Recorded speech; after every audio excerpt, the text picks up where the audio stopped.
Vous connaissez des parents qui viennent de perdre leur bébé. Vous aimeriez être présent pour eux, mais vous ne savez pas comment. C'est ce qu'on vous propose à travers cette vidéo. Exactement, vous êtes sur la chaîne Vivre autrement tout un chemin, une chaîne qui nous a été inspirée par notre parcours de vie. On veut vous partager les bonnes et les mauvaises expériences. Malheureusement, nous avons vécu ce deuil périnatal et nous aimerions vous partager les choses qu'on a trouvées bien et les choses qu'on a peut-être moins aimées qui ont été faites autour de nous. Et nous aimerions que vous puissiez, vous, si vous avez malheureusement quelqu'un autour de vous qui connaît ce malheur, essayer de l'aider le mieux possible selon votre possibilité. Alors c'est vrai que le deuil, c'est un sujet sensible, un sujet tabou dans notre culture en France. L'idée, c'est quand même d'agir plutôt que d'ignorer. Quand on est mal à l'aise avec les émotions, avec le sujet, hein, voilà, on comprend. L'idée, c'est pas de se juger. L'idée, c'est de trouver des astuces pour être présent malgré tout, agir de la façon la plus simple possible, mais pour être présent. On n'a pas tous la même capacité à agir face au deuil. Moi, je sais que déjà même avant de le connaître, quand j'entendais parler, que ce soit des fois un client ou autre, que quelqu'un était décédé, je savais même pas comment m'y prendre pour juste envoyer un SMS de condoléances alors que c'était quelqu'un qui ne m'était pas proche. Alors je comprends très bien que quand vous vivez quelque chose, un proche, un ami, quelqu'un de la famille qui perd un enfant, c'est très délicat de pouvoir agir avec lui.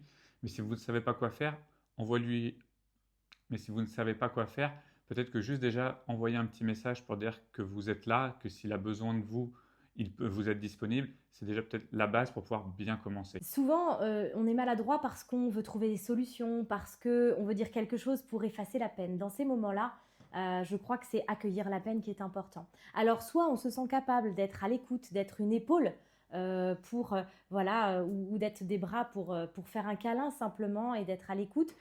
Si on ne s'en sent pas capable, eh bien c'est d'être une présence et d'accompagner pour une balade en nature, voilà, une activité au grand air, une activité dans la nature.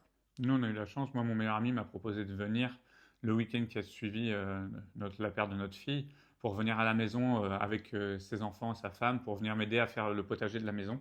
Quelque chose qu'on n'avait pas prévu du tout de faire, mais qui nous a permis de nous aérer, d'être dehors, de penser à autre chose, de refaire quelque chose d'une vie quotidienne en fait. Donc pour nous, c'était vraiment positif.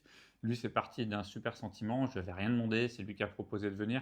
Et c'est vrai que si vous êtes confronté à ça, peut-être d'aller proposer quelque chose, pas forcément un potager, mais quelque chose à faire avec les gens, va leur changer un petit peu les idées et vous permettra, vous, de ne pas être confronté à parler forcément de la mort qui n'est pas forcément évident. Voilà, et puis vous n'êtes pas obligé de parler. En fait, laissez le proche vous guider. C'est-à-dire que s'il a envie de parler, il parlera. S'il n'a pas envie de parler, il parle pas. Je me souviens de ce moment-là où j'étais dehors, on était autour de la table et je crois pas que j'étais d'une grande discussion, mais en fait leur présence était incroyablement chaleureuse et il n'y avait pas de mots, il n'y avait pas besoin de mots pour qu'ils Mm. expriment leur soutien. C'était très beau. Puis voilà, enfin, c'est de pas proposer des grandes choses, des choses toutes simples. N'oubliez pas que après un deuil, déjà la maman, elle était enceinte, hein, donc on est sur les mêmes conseils de soutien et d'accompagnement à domicile plus, hein, c'est-à-dire que la maman, elle vit dans son corps le fait qu'elle est en post-accouchement, hein, donc son corps a besoin de se remettre. Donc on va être sur les mêmes conseils logistiques, apporter un repas chaud, venez préparer à manger, faire une lessive, étendre du linge ou alors ranger un lave-vaisselle. Voilà, tout le soutien logistique autour des parents va être d'une aide précieuse dans ces moments-là. Et puis quelque chose de très important il faut que vous sachiez, c'est que c'est très important de reconnaître l'enfant. En effet, quand on dit j'ai perdu un enfant ou elle a perdu un enfant, cet enfant, il est né. Hein, la maman a donné naissance, il n'est pas reparti comme ça, il n'a pas disparu. Je dis ça un peu en rigolant parce que c'est assez spécial hein, quand on dit perdre un enfant. Ben non, finalement, la maman, elle a quand même accouché, elle a donné naissance à cet enfant. Cet enfant, il est après 25 semaines, eh bien, il est reconnu dans le livret de famille. Et donc, c'est très important d'avoir une place, de laisser une place à cet enfant et de le reconnaître dans son existence dans cette famille. Et c'est vrai que c'est pas forcément évident pour tout le monde. Moi, je sais que mon père ne voulait pas, par exemple, qu'il y ait dans le sapin de Noël une boule avec le nom de Victoria, notre fille qui est plus là. Et c'est vrai que pour nous, c'était gênant. Alors que nous, chez nous, dans notre sapin, on avait mis tous les membres de la famille. Parce que notre fille met même notre chien sur les boules. Donc il était hors de question de ne pas mettre notre fille qui était née, qui n'était pas avec nous, mais qui est un membre de la famille à part entière pour nous. et puis bah, d'aller fêter Noël ailleurs et de pas forcément l'avoir était gênant pour nous. Donc vous, vraiment, si vous vivez ça à travers vos proches, n'hésitez pas. Souvent, les gens sont contents d'entendre le prénom de l'enfant disparu. Pas toutes les 5 minutes, on est bien d'accord, mais beaucoup de gens sont contents qu'on en parle parce que pour eux, des fois, ça peut devenir aussi tabou. Ils n'osent pas en parler parce qu'ils ont peur de Mm. choquer. Donc si c'est vous qui en parlez, ils vont se sentir plus à l'aise et puis juste bah, d'en parler. À force, ça devient aussi des bons moments. Nous, quand on dit Victoria, c'est pas un mot tabou dans la maison.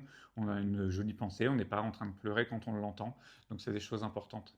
Parce que si cet enfant-là, son nom n'est jamais cité, si cet enfant-là, il n'existe pas pour les autres et que pour le couple, c'est compliqué aussi. Parce que dans le ressenti des parents, dans notre ressenti, finalement, on a peur. On a peur d'oublier. On a peur d'oublier cet enfant. Et puis, quand les proches ne, comment dire, ne reconnaissent pas l'enfant, c'est comme si il mourait une deuxième fois. Moi, c'est comme ça que je l'ai vraiment vécu. C'est-à-dire que on a besoin que l'enfant soit reconnu parce qu'il existe, il a existé, il existe, et dans notre parcours et dans la famille et dans la généalogie finalement.